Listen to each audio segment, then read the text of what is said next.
John Elia, perhaps the most honest poet of our times. His poetry isn't just an expression of emotions, it is a raw, unfiltered confrontation with reality. He does not romanticize his love, he exposes it, strips it down to its most painful truths. This ghazal is one of his underrated masterpieces where he speaks of love, separation, and the contradiction that torment the human heart. He says, बड़ा एहसान हम फरमा रहे हैं कि उनके खत उन्हें लौटा रहे हैं. There is something profoundly tragic about returning love letters. Words once written in passion and longing now feels like a burden too heavy to keep. This act is not just about letting go, it is about erasing traces of love that once defined us. But can love ever truly be erased? Or does it change form, lingering in the empty spaces of our hearts?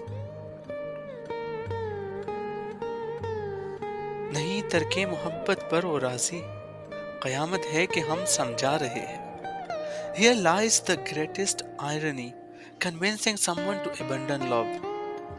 It is as if we are trying to teach fire how to stop burning. Love, by its nature, is stubborn. It doesn't yield to logic or reason. The fact that we even attempt to persuade someone to let go is itself an act of desperation, a battle already lost. ये मत भूलो कि ये लम्हात हमको बिछड़ने के लिए मिलवा रहे हैं. Some meetings are not meant to last. They exist only to prepare us for separation. Every beautiful moment we share carries within it the shadow of an inevitable farewell.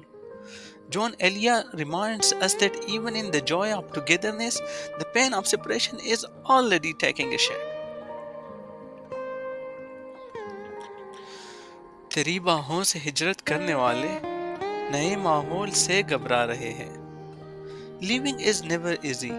Even when we convince ourselves that we must move on, the unfamiliarity of a new reality can be overwhelming. This couplet beautifully captures the unease of separation, not just from a person, but from a comfort, a home, a feeling that once defined us.